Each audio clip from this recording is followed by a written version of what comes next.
Okay, so so let's everyone. So now the third talk in this session.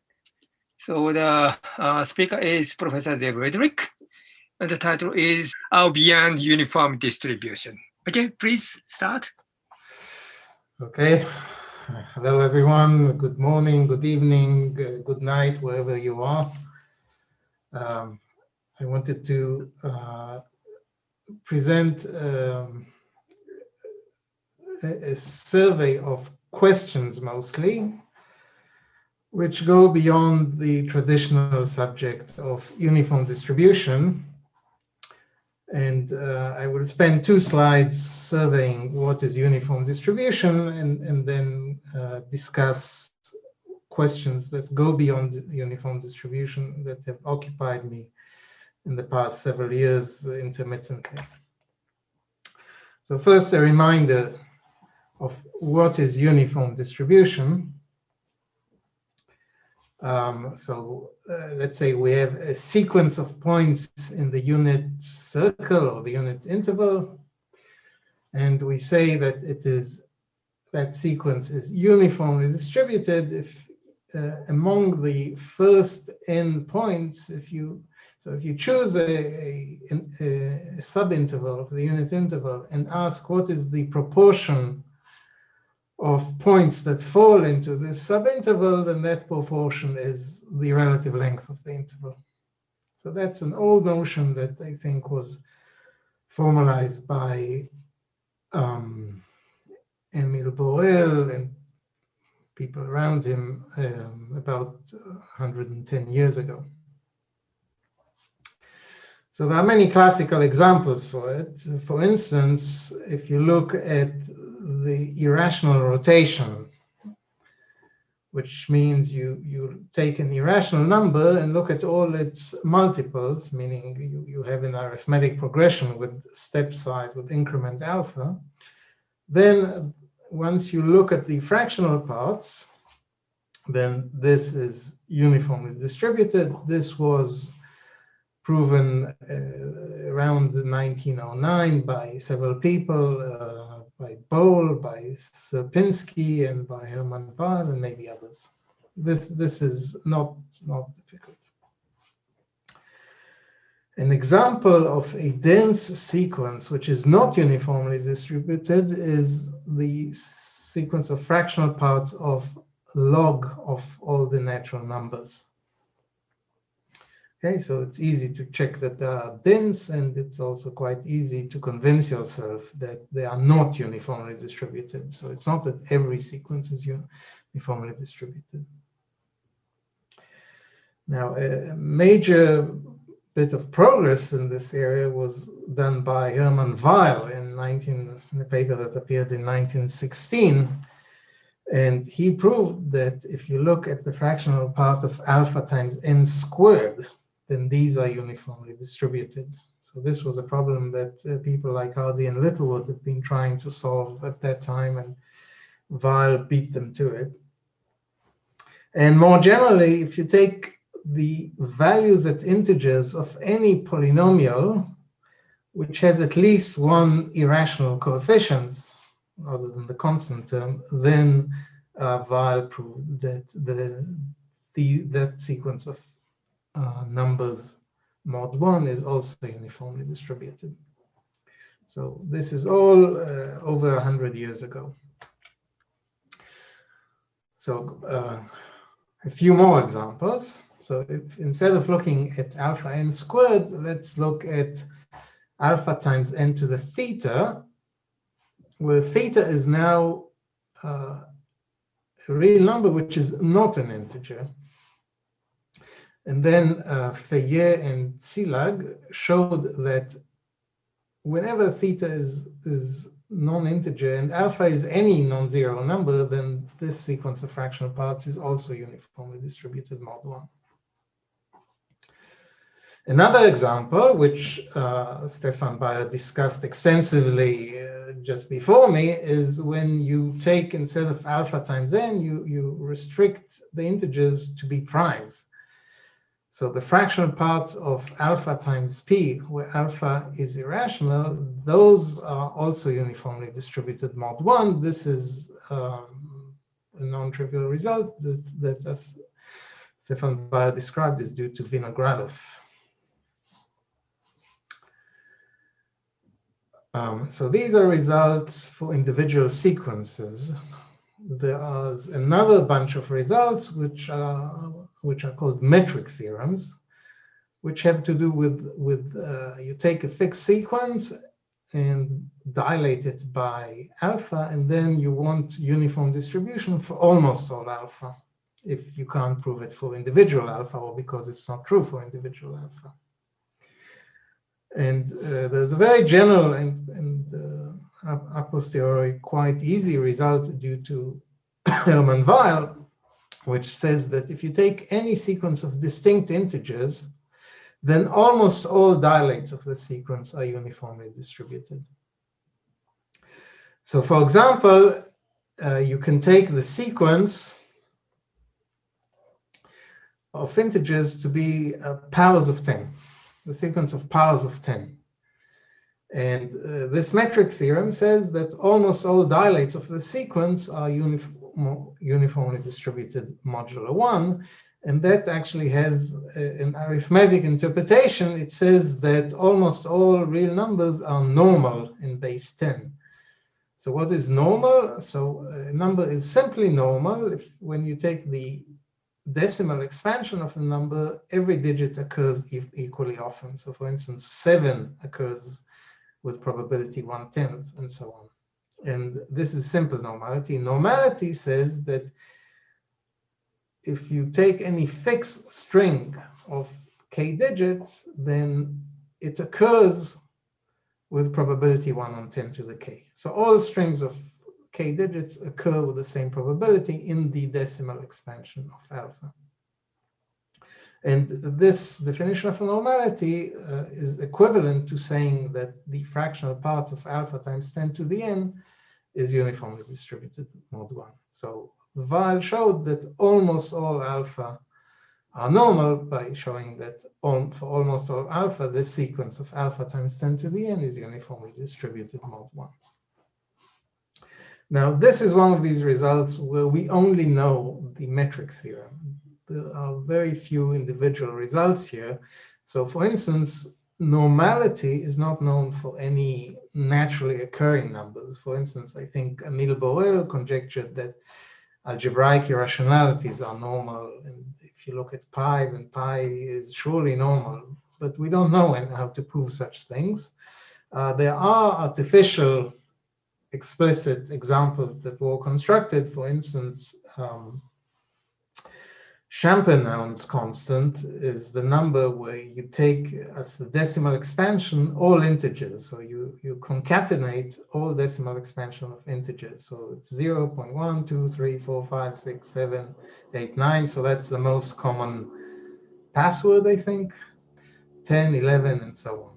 So this is a number which Champernowne, who was a student at Cambridge, proved is normal to base 10. It's a strange number. It's Mahler proved that it's not algebraic, but not because it's a Liouville number, but it's for some other reasons. Another example was explicit example was constructed by Stoneham in the 70s. It's this number here where you take all powers 1 over 3 to the m times 2 to the 3 to the m. So it's some kind of very sparse expansion. And Stoneham proved it's normal to base 2. However, it's not normal to base 6, which Bailey and Jonathan Bowen proved just a few years ago. So these are explicit normal numbers, but they're not what I would call naturally occurring numbers. Okay, so this is the classical theory of uniform distribution. I imagine everyone will have seen this at some point. What I want to discuss here is questions that go beyond uniform distribution. So I give you a sequence of numbers, and then once I know that the sequence is uniformly distributed, then I want to investigate local statistics and match them to some random models. So the statistics that I want to discuss today are called the level spacing distribution, the pair correlation function, and if I have time, a statistic called the minimal gap statistic. Okay, so I will define all of these. Okay, so I take a sequence of n points in the circle or the unit interval. Now, the way I put them down is not in the natural ordering. For instance, I can take the sequence alpha times n squared mod 1. They are not ordered in the way I put them down. So I order them. So I rename them as E1, E2, En. These are called the order statistics in statistical theory. And then I look at the nearest neighbor gaps between these ordered numbers, so as they are in this picture. Now they are tiny because I have 1,000,000 points in the unit interval. On average, the spacing between neighbors is 1/1,000,000. So I magnify by dividing by the mean spacing. So I have a sequence of normalized nearest neighbor gaps, which are expected to be of size 1. And then I ask for the distribution of these normalized nearest neighbor gaps. So formally, I can ask, given a number like 0.2, I ask what proportion of these normalized nearest neighbor gaps are less than 0.2. And assuming that proportion tends to a finite limit, and assuming that that limit is given as a smooth density, I call that smooth density the level spacing distribution. Okay, so you can write it in distributional form like this. So this is called the level spacing distribution. Let's see a few random models for this level spacing distribution. So the easiest model is you take 100 points which are equally spaced. So the points 0, 1/100, 2/100, and so on. So the nearest neighbor gaps here are just 1/100, and you magnify them by multiplying by 100, like this. This is the normalized nearest neighbor gap, so you get 1 all the time. So you get a very boring distribution for the level spacing distribution. It's a delta function at 1. It's not very exciting. A more interesting model is called the Poisson model, and one realization of it is you just take independent, uniform, random variables in the unit interval. Okay, so you put down 1,000,000 random points in the unit interval, and then you order them, and this is a non-trivial operation. You order them, and you ask for the distribution of normalized nearest neighbor gaps, and there is an answer to this. It's an exercise in probability theory that the level spacing distribution in this case is an exponential. So this green curve over here, if you see in this picture, that's the exponential distribution, and that's the level spacing distribution for the Poisson models, random points in the unit interval. Other models, which do occur in nature, but not in this lecture, come from looking at eigenvalues of suitable ensembles of random matrices. There are two popular ensembles. One is when you take random real symmetric matrices and put them, compute eigenvalues and put them in position that they are on the real line and ordered and normalized appropriately, and you get this, people computed the level spacing distribution. In this case, it's a non-trivial computation, and you get this red curve that you see here. there's no simple formula for it. It's a Fredholm determinant, but you see clearly that it's not at all like the Poisson answer. It's not at all exponential. A variation of this is, instead of taking real symmetric matrices, you can take complex Hermitian matrices, or an easier version is to look at unitary matrices. Then for unitary matrices, the eigenvalues all lie on the unit circle. So we are in the setting that I was discussing before. But the eigenvalues are not independent, as it turns out. They repel each other, and you get one can compute what is the level spacing distribution in this case. And it looks very similar to this red curve. It's called the either Gaussian unitary ensemble or circular unitary ensemble, depending on the two cases. Okay, so they do occur when you look at statistics of the Riemann zeta function, if you're a number theorist, but I will not discuss these here. Okay, so that's the level spacing distribution. If there are any questions, this is a good time to ask, because I want to describe one more quantity, which is called the pair correlation function. So in the level spacing distribution, there is a non-trivial procedure that you have to do, which is to take the endpoints that you have and order them in order to compute these nearest neighbor gaps. And that's when you do analysis, when you try to prove anything about such things, that's a very difficult thing to handle.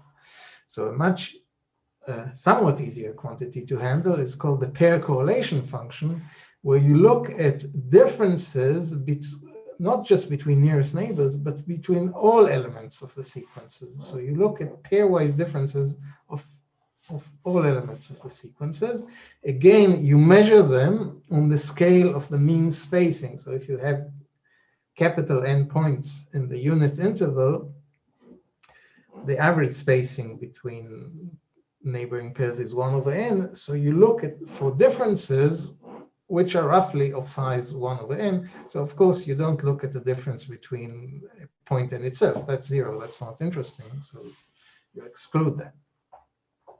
And then you take all the n squared, roughly, pairs of points. You ask for how many of these n squared points is the distance between them less than t times the average spacing, so t over capital N. And you divide this by n, take a limit, hoping the limit exists, and if it exists and given by a density, then you call that density the pair correlation function. Okay. Now I wrote down a note for myself. Why do I divide by n and not n squared? So I said I have n, roughly n squared differences, but I'm only dividing by n and hoping to get a finite limit. And why is that? The reason is if you fix I, on average, and look at the distance of 1 over n from xi, on average, though, you only expect 1 point in there, because the average spacing between nearest neighbors is 1 over n. So if you look at the scale of 1 over n, for each I, you only expect a bounded number of such j's, so that they're close to xi at a distance roughly 1 over n. And then there are n possibilities for I, and that's why I expect order of n pairs to contribute here, and that's why I divide by n.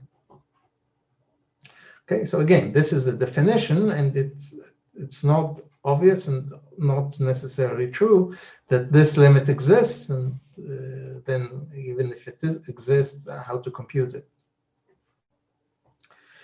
Okay, but analytically, it's a more tractable quantity because you don't have to order the points to compute it. And it's related to the level spacing distribution in the sense that it's essentially the second moment of the level spacing distribution. Now, you can compute what the pair correlation function is for the random ensembles. For the Poisson ensemble, I leave it to you as an exercise to show that the pair correlation function is 1.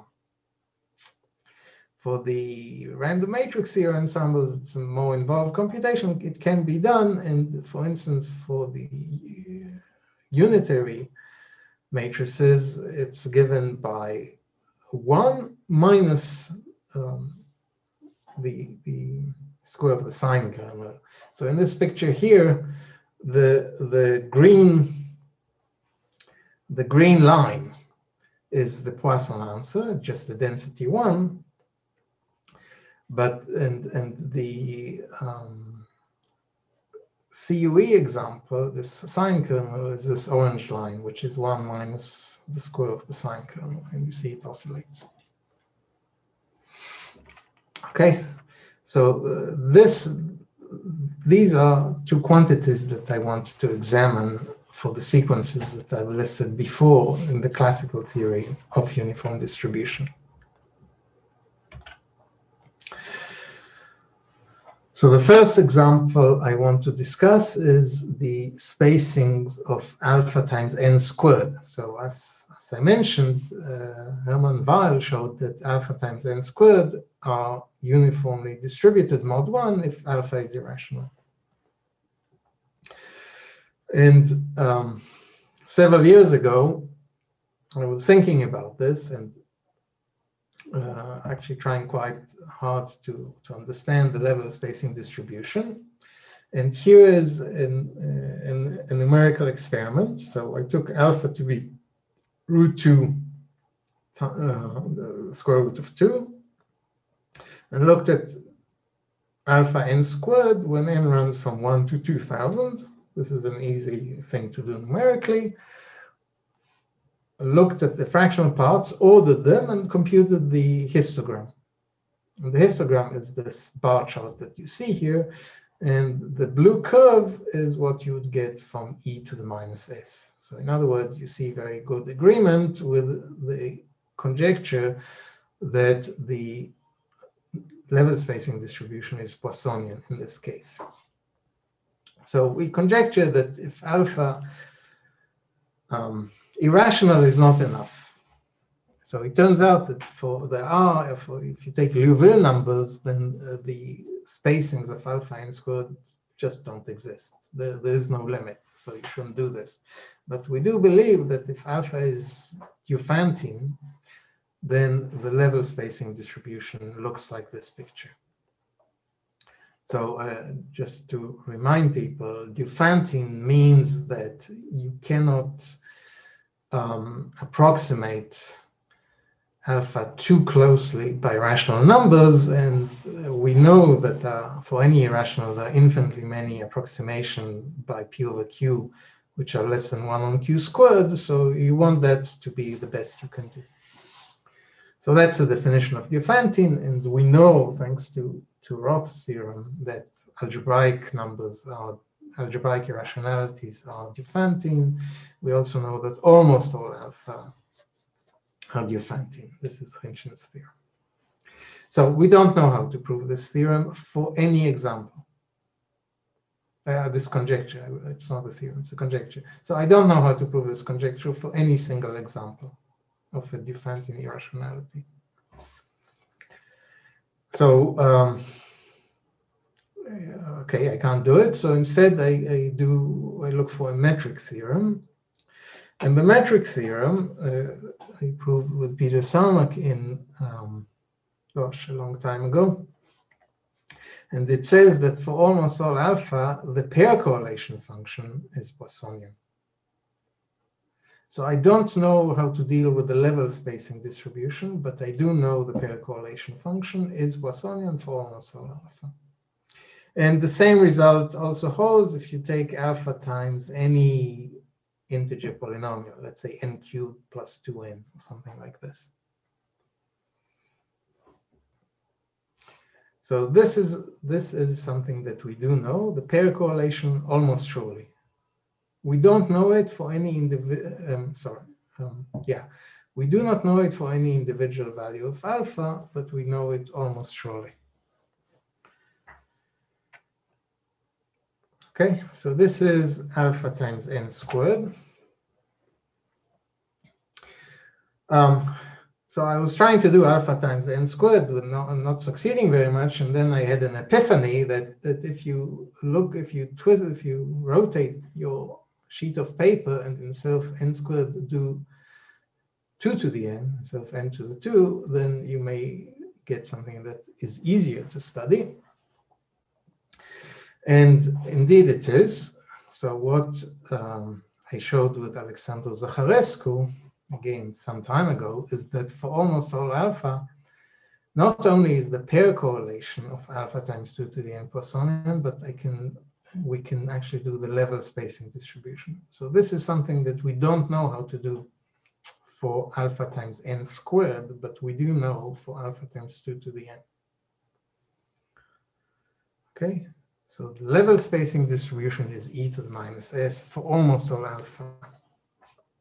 So this translates into some arithmetic statement about the binary expansion of alpha, but I won't go into that. I should say that I do not know any example of alpha where you can actually prove that the level spacing distribution is Poissonian. So if you recall in the beginning of this talk, I explained that for uniform distribution, while we would like to prove that, let's say, square root of 2 is normal, that is, square root of 2 times 2 to the n mod 1 is uniformly distributed, we don't know how to do it, but there are explicit examples which are fairly simple to write down where you can prove normality.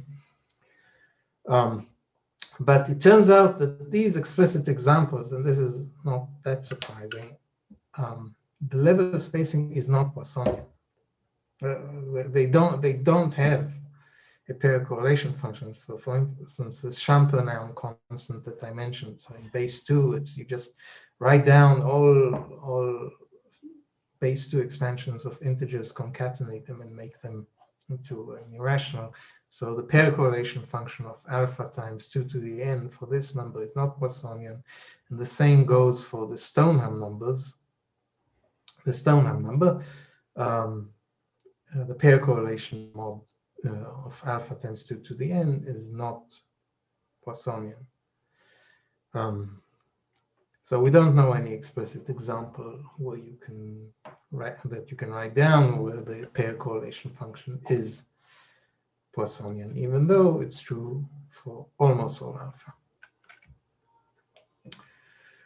Okay, so that's alpha times 2 to the n. Now, it's not the case that everything you write down is Poissonian. I showed you a couple of things, but there are simple things that you write down which are not Poissonian. For instance, the simplest sequence of all this, the Kronecker sequence, the rational rotation. When you look at the fractional parts and order them, there's an amazing thing. The nearest neighbor gap only achieve at most three values. The particular values depend on how many points you've taken. If you've written down the first 100 points, then you have 3 values for the nearest neighbor differences. If you look at the first 200 points, you'll have 3 values again, but there will be different numbers. So this is a classical theorem. It's called the Three Gap Theorem, due to Vera Schoch and a bunch of other people. It keeps being rediscovered. It's a very simple thing. So in this case, the level spacing distribution does not exist for any alpha. It is what it doesn't exist. There's no limit. Here's a picture of how another couple of people, Michael Berry and Michael Table, rediscovered this feature numerically. So that's the Kronecker sequence. Another example where there is no pair correlation function, we go back to Vinogradov's theorem. So if you look at alpha times primes, for alpha irrational, this is uniformly distributed. However, Alec Walker recently proved that the pair correlation is not Poissonian for almost all alpha. So that's another one of these examples where you don't have real randomness, the way I think of it. Here's another example where you take fractional parts of square root of integers. In this case, Noah Melkis and Kurt McMullen proved that the level spacing distribution of the fractional part of square root of n does exist. There is a limit. It's just not Poissonian. So here's a picture of it. So it's flat near the origin. It's constant, and then it decays, but it doesn't decay exponentially. It decays algebraically. Okay, so that proof uses a reduction to homogeneous dynamics, and then you use Ratner's measure theory classification for such context. So it's not an elementary computation. And then surprisingly, a few years ago, Daniel Elbaz and Jens Markloff and Ilya Vinogradov, who is completely unrelated to the other Vinogradov, showed that the pair correlation of the fractional parts of square root of n is Poissonian. Even though the actual sequence is not Poissonian, the level spacing distribution is not Poissonian, but it turns out that this distribution has a second moment, which is the same as the second moment of the exponential. I don't have a good feel for why this is true. I mean, these are two theorems, but how to reconcile them philosophically, I don't know yet. Okay, so these are non-Poissonian examples. But I think that square root of n is very, 1 times square root of n is very special. So if you look at numerics, so this is the level spacings of square root of n. If you multiply square root of n by cube root of 2 and do the same experiment, you seem to get Poisson level spacings. So the conjecture here would be that if you take alpha times root n, where alpha is a number whose square is Duplantian, then the level spacing distribution is Poisson. It's a conjecture based on some numerics. I don't have a good feel for why this. Well, I have some feel for why this is true, but we don't know how to prove this. Okay, so this is what happens with square root of n. And instead of square root of n, you could take cube root of n. And I have the result of an experiment where you take 200,000 values of n. This is from the paper by Elbaz, Markloff, and Vinogradov, and I think, and compute the level spacing distribution empirically, and you get something that looks Poisson. So square root of n looks very special. Once you move from exponent to half to exponent 1/3, you seem to lose that feature. So these are all numerical experiments. They're not, we don't have a theorem here, which means it's a good thing to work on. Okay, so level spacings are hard, so we look for pair correlation, and there has recently been quite a lot of progress on understanding metric theorem for pair correlation. As I mentioned, Dalit Walker's counter example. Here is a very, very recent example of alpha times n to the theta. So secretly, I would like theta to be a half, but this is out of reach right now. So the theorem that was proved by Christoph Eisleitner, Daniel Elbaz, and Mark Munch just a few months ago says that if you take an exponent which is bigger than 1, non-integer, the integer exponents we know already. So if you take a non-integer exponent bigger than 1, then the pair correlation of alpha times n to the theta is Poissonian for almost all alpha.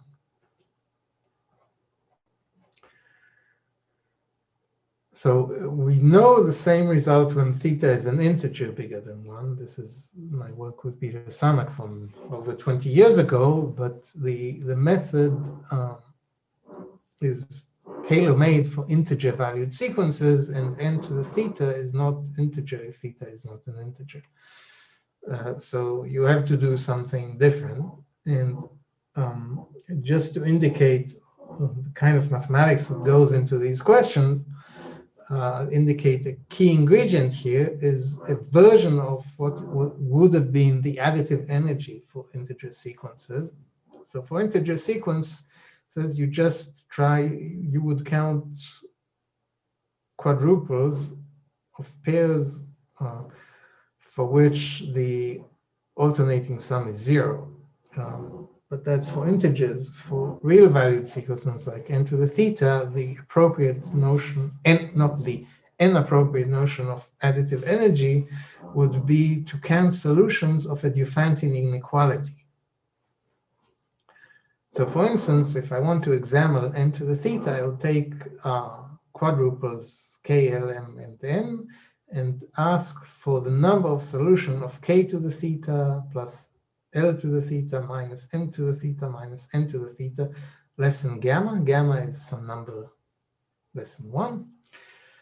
And I will want some information about this number. And the precise information that is useful here is to know that this additive energy is bounded essentially by slightly less than n cubed times gamma, times the width of this interval. So just let's just think through this. If xk was k to the theta, then the values of this function would range from 1 to capital N to the theta. There are n to the 4th possible values, and you restrict this to be less than gamma, and if everything was suitably random, you would expect this quantity, this upper bound of gamma times n to the 4th over n to the theta, just from sort of counting consideration. It's not a proof, it's just a heuristic. Now, for this particular example, Aubert and Sargot actually proved an upper bound for this, which is consistent with this heuristic that I've tried to sketch. And they proved that this additive energy for the sequence f n to the theta is bounded by gamma times n to the 4 minus theta. That's the heuristic. There's a safety value of n to the epsilon, and you also have to include n squared because there are diagonal solutions here. For instance, if k equals m and l equals m, then this sum is 0, so certainly less than gamma. So you have it for free n squared solution. So Aubert and Sargot proved an upper bound, which is certainly the correct upper bound. Now, what Eisleitner, Elbaz, and Munch did, they have a general criterion that allows you to prove almost sure pair correlation is Poissonian. And the criterion says that if you have a sequence which is far apart, so n to the theta when theta is bigger than 1 is the example, and the additive energy satisfied a bound like this, so never mind the n squared, it's less than gamma times n to the, slightly less than n cubed, then the method gives that for almost alpha, the pair correlation is Poissonian. And for the sequence n to the theta, this bound is exactly the one you need as long as theta is bigger than 1, which you also need for this other condition. So using the Aubert-Sargot theorem, they managed to prove that the pair correlation of alpha times n to the theta is Poissonian for almost all alpha, provided theta is bigger than 1. Now, when you run numerical experiments, it looks like theta between 0 and 1 should also be true. For instance, theta is equals to half is a theorem. Not is a conjecture that we saw numerics for, but the method fails when theta is less than 1. Okay, so in the last two slides, I just want to discuss another statistic, which is called the minimal gap statistic, and that's a little related to what Stefan Bayer was doing the hour before. So instead of looking at the typical gap between elements of the sequence, I want to look at the smallest gap. So I take the first n levels. I have capital N numbers in the unit circle. I look at the minimal gap. So the average gap is 1 over n. Now, for uncorrelated levels, if you just put 100 random points, it turns out that almost surely the minimal gap is much smaller than 1 over n. It is of order 1 over n squared. So this, if you haven't thought about it, may be a little surprising, because people are like what Stefan Bayer was doing last hour, was looking at the closest point to 0. That's not the same issue. Here I look at the smallest possible gap, and it is much, much smaller. It's 1 over n squared, and this is a good exercise. It's exactly the birthday problem, the birthday paradox, as it's called. So this is what I expect for a random sequence, and I want to check what happens for deterministic sequences for the statistics, like I did for pair correlation and level spacing. And for this statistic, you can also work out a metric theory, at least for integer valued sequences. So for instance, for an equals n squared, and the result is that if you know something about the additive energy, then you can show that for almost all alpha, the minimal gap statistic is consistent with Poisson. So it's bounded by roughly 1 over n squared. So the additive energy is just the number of 4 tuples which sum up to 0. So if you know that this number is not much bigger than what the diagonal solutions give you, then you can prove this result. So this you can prove for instance, for integer valued sequences, which are powers of n, as long as the power is bigger than 2, or for 2 to the n, and so on. This criterion is easy to check in those cases. A bad example is if you take the sequence of primes, and then Aled Walker showed that the additive energy is actually of size slightly smaller than n cubed, but much, much bigger than n squareds. And in fact, you can compute what the minimal gap is between alpha times p mod 1. And among the first element, the minimal gap works out to be not much smaller than the average gap. So in other words, from this point of view, the sequence is non-Poissonian as well. So I would like to know the same thing for non-integer powers, and my student Shvore Gavim just a few days ago showed that the minimal gap statistics for alpha n to the theta is Poissonian for almost all alpha. Right now, we have to assume the Riemann hypothesis for this, and without the Riemann hypothesis, instead of theta bigger than 2, you get, which is the limit of that method, you get some bigger number, which some kind of vulgar number that I don't want to write down. But I'm hoping this will be removed. And when theta is a half, for instance, you can work out the minimal gap, and it turns out instead to be 1 over n to the 3 halves instead of 1 over n squared. So from that point of view, such sequences are not random. Okay, so this is what I wanted to tell you of questions that lie beyond uniform distribution. So instead of looking at the distribution of sequences of points at fixed intervals, you look at shrinking intervals, intervals which shrink, let's say like the mean spacing, and you get a new theory with new questions, and there's lots of things that one can try to do. So I mentioned that, for instance, for alpha equals square root of 2, to prove that the level spacing distribution or the pair correlation function of square root of 2 times n squared are Poissonian. This is not known. Or the fractional parts of alpha times root n are Poissonian if alpha is defined in irrationality, and so on. Okay, so that's all I wanted to tell you. Thank you for your attention. Okay, thank you very much. So, is there any questions, comments?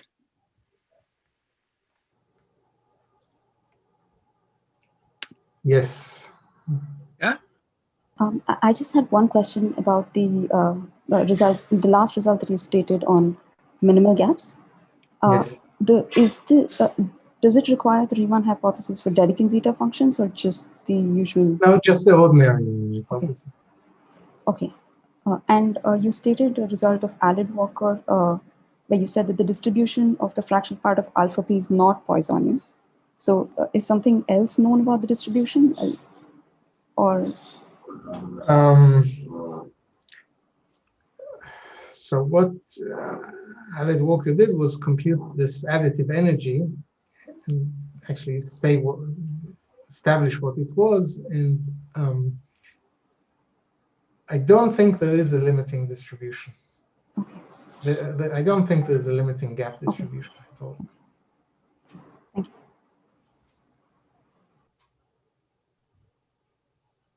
Okay. Next. Yeah, please. Sneha? Yeah. Hi, Rudnick. Yeah, so I had a question on the open problem 2, which you said. So are there like trig theorem, is there a metric theorem true for this? So it's like for almost all alpha square, the fractional parts of Not alpha yet. square root n is. No, so we don't know that the pair correlation of alpha root n is Poissonian. We don't know. I believe it's true that for almost all alpha, I believe it's true that the pair correlation is Poissonian. But if I go back to this result of this recent result, they needed exponent bigger than 1. So for exponent less than 1, we don't know this theorem, even though I do believe it's true, but the method fails.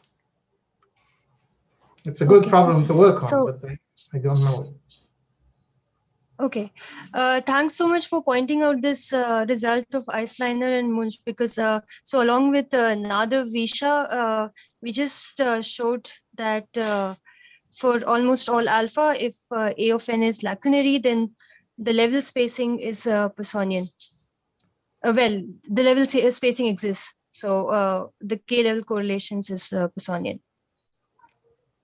So lacunary sequence, you should know this. This is an old result of Zaharescu and mine that I mentioned. You probably but that's have something for else in integers. mind. No, but that's for integers. So you did for non-integers. So I didn't say this. Unfortunately, there's a recent paper of mine with not with Mark Technow, with Nicholas Technow that does this.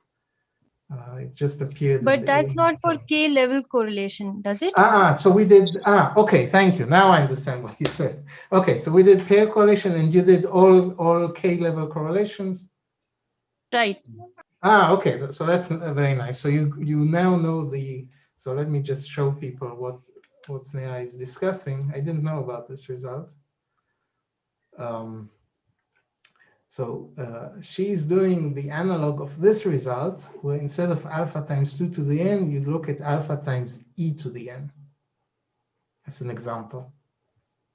And thus I was trying to convince you, once you move for integer sequence, the problem becomes much harder. So Sneha just did this thing for the analog of this thing for non-integer sequences, for lacunary non-integer sequences. Yeah, thank you for telling me. Thank you. Okay. So next, maybe Surya. Yeah. Hello, sir. By any chance, do you know need any? a haircut. You need a haircut. You're obviously being affected badly by the corona. By any chance, do you know any other example like n theta where the level spacing behaves so badly? Will the level spacing behave? No. So n to the half looks to be really exceptional. So this is not bad. It's just exceptional. I am asking about the n theta and the conjugative gap cardinality is less than or equal to 3, like three gap theorem. Oh, the three gap theorem. So is there any three gap theorem? There are higher dimensional. So this. Let me try to find this picture if I can. Because, yeah. So the three gap theorem is true for alpha times n, and again, this is ancient. There are higher dimensional versions of this, where n can now range over lattice points or values of linear forms, and there's actually some really recent work by Alan Haynes and Jens Markloff that look at the higher dimensional version, and in, let's say, in 2 dimensions, I think they prove that there are almost 5 gaps, and then in higher dimension they conjecture 7 that can prove 11. So there is some very recent work on variations of this, when instead of alpha times n, you look at linear forms or points in the lattice. They are exceptional, but they have a nice theory to them, and people are going back to this. So it's something that would be useful to look at. Yeah, thanks a lot for pointing out that. Very nice talk. Thank you. Thank you. Yeah. Okay. So any other questions, comments? So if not, so let's thank the speaker. Okay. Thank you all.